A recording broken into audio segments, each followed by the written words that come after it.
places a well-aimed blow to the neck of the person being executed, or you may suddenly think, that's terribly grotesque and unfair. This person's tied down, he's not a threat to anybody, and he's cutting his head off. We know that the lore that surrounded the executioner is one of the most interesting and detailed in all of European folklore. I mean, the number of superstitions and customs. On the one hand, executioners were thought to be able to cure all kinds of diseases. Their touch could banish goiters and other kinds of problems that people would have. On the other hand, what could be more unlucky than to be associated with an executioner? It was long, believed that the only way that essentially there are all kinds of stories that depict people being tricked into marrying somebody who's the executioner's daughter, and that made you the next executioner, basically. So there's all kinds of folklore about that. So there's great ambivalence about this executioner figure, and yet he is critical to the entire operation of this ceremony, and he's a figure that we don't really pay attention to if we're just looking from a Durkheim point of view, and we're thinking about the way the audience is relating to the punishment. Foucault is much more interested in the kind of political tactics of the execution, is looking at that executioner. Likewise, the interesting practice, rarely occurring but often hoped for or speculated upon, of the last-minute reprieve. As I've noted, both on the continent and in England and Scotland, the vast majority of death sentences were reprieved by pardon. Typically, this happened in advance of the execution, but there were plenty of times, both in England and on the continent, where a dramatic scene unfolded of a messenger on horseback, racing to the execution site, bearing the scroll with the king's letter remitting the execution, sometimes arriving a little too late in some cases. And so Foucault points out that this whole tradition of a last-minute reprieve, if we think about this ceremony as primarily designed to deter or primarily designed to give satisfaction to a kind of retributive drive in the public, then we have to view this last-minute reprieve tradition as a real curiosity. Why would you do that? Why would you frustrate the public's desire for justice? Why would you undercut the deterrent message?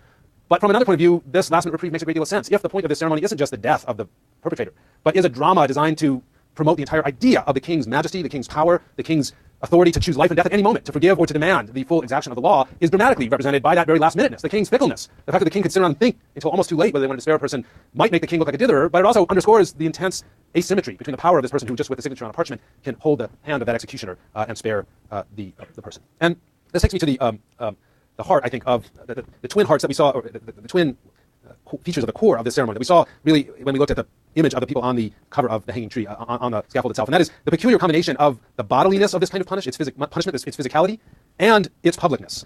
Again, we view each of those as problematic and have tried to develop forms of punishment that are guard against both, that are more private and less physical.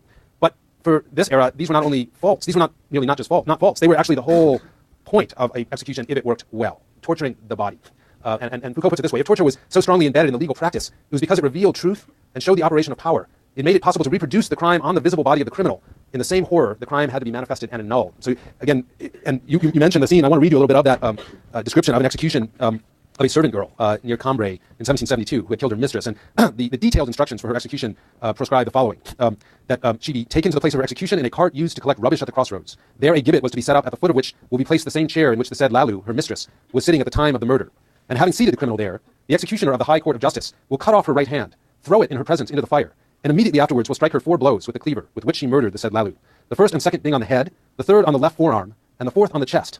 This done, she will be hung and strangled on said gibbet until she be dead. And then it goes on for a while afterwards. So think about the meticulous detail with which this execution is laid out. This is not, again, just an attempt to kill somebody or just an attempt to kill somebody in a painful way. This is dramatically recreating the crime and at the same time annihilating it in front of people. And it's using the body of the person to make that spectacular, right? I mean, you can read about things, you can look at stained glass windows. There are just not that many things in this world that can graphically come to you. And we're sort of saturated with powerful images that come to us from surface screens all around us day in and night sometimes. But this is not the world they lived in. And so to take a body and essentially turn it inside out, use its fluids, its colors, its pain, and its motions to essentially create essentially a three-dimensional experience for people to see and hear and sometimes feel in terms of the intensity, represented an extraordinary opportunity from the point of view of political power. And for Foucault, of course, the point of this theatrical display of power is not at all a mystery. The real beneficiary behind this is sovereignty itself, and especially the kind of monarchical sovereignty associated with the king. The public execution, he writes, is to be understood not only as judicial, but also a political ritual. It belongs, even in minor cases, to the ceremonies by which power is manifested. And again, you almost can't find a public execution scene depicted that doesn't accurately, I think, portray its sovereign features. That is part of the function of these soldiers. Yes, they were there to repress an attempt to rescue the condemned or to put down rebellion if the crowd should become riotous. But they were also there to form a visual alignment between the military presence of the sovereign and the events taking place on the scaffold. And again, as Foucault points out, this is part of an entire constellation of ceremonial events in the life of monarchical society that essentially were the alternative that monarchy had to super PACs buying television time for modern politicians. Right, George III could not reach you by bombarding you with advertisements on television. Instead, George III and his successors reached you through a series of events that would have been seared into your consciousness. One was a royal wedding. How many of you paid any attention to last spring's royal wedding? My wife could not get off the television during that entire thing. I didn't, serious death penalty lawyer, etc. Not a typical person you'd expect to be fawning over the British monarchy, but she could not get enough of that wedding. And I think she wasn't the only American whose eyes were on the television screen. So royal weddings are a big deal. Coronations a big deal. Royal funerals always a big deal. And indeed, in the whole religious life of monarchical society, there'd be these moments where the king could consecrate a new church or a new building. These were always designed to be rituals in which a lot of pomp and circumstance would surround the regality of royalty. And probably the most, in a sense, sublime such moments would have been, on the one hand, the rarest of moments, a royal funeral, when a king has died, and of course the always essential call would rise up: the king is dead. long live the king, because the sovereign cannot die, just transfers from one incumbent to the next, and a royal funeral is designed to do that, followed by a coronation. Some of you perhaps, I think we just passed the 60th anniversary of Queen Elizabeth II's coronation as Queen of England, and you may go online, you can see a video of her coronation. That kind of ceremony is a very powerful one, designed again to be spectacular, to be moving, to combine military, religious, and political authority in a kind of supercharged event. But again, this is quite rare. I mean, you might see a royal death and a coronation once, possibly twice in your entire life if you're living in this time period, unless you get into a run of quite unfortunate kings. This queen has been on the throne for 60 years, and her successor looks like he may not even get a chance to get on there. So yeah, these can be fairly rare events. Not so the execution, right? The execution is in some ways the poor man's coronation, and I mean that quite literally. It's on the one hand a version of royal ceremoniality, which can be reproduced on, if not a mass scale, then at least a frequent scale. And of course, it's a poor man's event in the sense that the substitute for the king in an execution is the person being executed. They are the sort of opposite of the king, where the coronation is all about rising up and recognizing the king. The execution will be about dismembering this anti-king and therefore signifying the enduring power of the king. Nothing could demonstrate this more, perhaps, than the very elaborate rituals of execution that were designed for those criminals that have the temerity to kill or even try to kill a monarch. Right. So think of, again, a regicide, as that would have been called, what would be sort of the ultimate figure. I mean, the only comparable figure in our time would be bin Laden, frankly. Somebody's viewed as a warrior opponent of the king who has the power potentially to do in the king. And I was very struck at the time of bin Laden's execution / assassination / arrest attempt, whatever exactly that was, how much it did in some ways replicate some of the features of the classic monarchical execution ceremony. The fact that the executioner, in this case, one of the Navy SEALs, was literally wearing a camera on his helmet, in which President Obama, back in the White House Situation Room, was actually watching this and presumably giving the okay to essentially turning down the reprieve letter option right there. You got a little bit of a flavor of that. Now, the example Foucault gives, and if you own a copy of Discipline and Punish, you will surely have read the first 20 pages or so in which this execution is described in exacting detail. It's sort of like page 83 of The Godfather. Everybody kind of knows that section of it. Damien's, who is the figure you see actually depicted here, is essentially given over to a 3 or 4 day ritual of punishment and torture. He's at various times dismembered, parts of his body are cut off, he has all kinds of boiling liquids poured on him, and it goes on over several days. Here he's represented being brought in front of the judges and the magistrates who are, and he's tied down in front of them probably as part of the judicial torture that would have preceded his condemnation. The culmination of his execution, which was designed to be very spectacular, and is even less spectacular because of the fuzziness of the slide, was the drawing and quartering of Damien's. After he'd been tortured for quite a while, the final annulling act was to be drawing and quartering. That is, his limbs were tied to horses, which were then driven in different directions. Unfortunately, it didn't work very well. The horses trying to get them aligned in the right way didn't work all that well, so the executioner had to sort of hack away at Damien's sort of limbs in order to get them to come apart. It took a while. Here's another scene of it. And again, this is not at all a typical execution, far from it. It's sort of the royal wedding of executions, but it highlights this distinctive aspect of the execution ritual. That is simply, and I think this is something that Foucault's analysis really highlights that we did not get from Durkheim, and that is the role this plays in renewing not just social solidarity in some broad sense, but very particularly the authority of the king.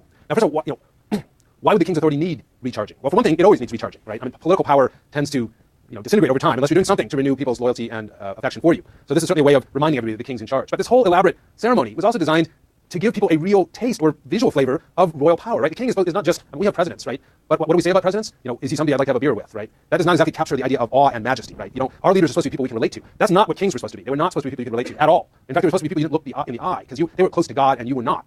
And so this whole ritual, the very things that seem very peculiar about it, the things that seem dangerous about it, like, for instance, letting the public have such a big role, right? When the sheriffs took a condemned from Newgate, rode them through the densest neighborhoods in London, and then executed them in front of their family and friends at Tyburn in front with the king's representatives, they were essentially forcing everybody in that city, not just the crowd at Tyburn, to pay their homage to the king, at least implicitly, by allowing it to happen, right? It was a way of basically saying, if you have any problem with my power, show it right now or buckle down, until the next time. And so most forms of political authority would find this ritual way too dangerous.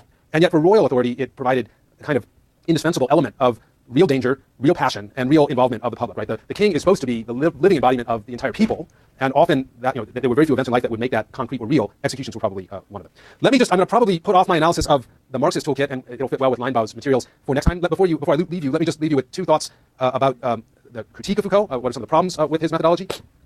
One criticism that historians have made, mostly about his depiction of prisons, but the same thing can be said about scaffold executions. Well, he gives great detailed interpretation of these fantastic features and details of executions. He doesn't really give us a very representative sense of typical prisons or typical executions. In fact, he's deliberately choosing rather spectacular, rather distinctive events. And this could be seen as a weakness, right? Because he might be right about the execution of regicides or other politically threatening figures, but it might be that we have a whole other level of mundane justice that is different from the political justice that he is claiming is related. Secondly, while Durkheim takes us directly to the audience and wants us to think about punishment primarily in terms of what it means to the audience, Foucault is giving us a different view of the execution scene. The audience is not important, but it's a player, right? The audience, in a sense, for the execution now is not the people at the crowd, at the side of the scaffold. It is the society as a whole, as it digests, as it consumes these powerful rituals and the effects that those have, especially on the stability of monarchical power. Next time, we'll take up punishment as class power, which has some relationship to Foucault's work, but is a very distinct and independent and powerful toolkit. I'll see you on Thursday. Be well.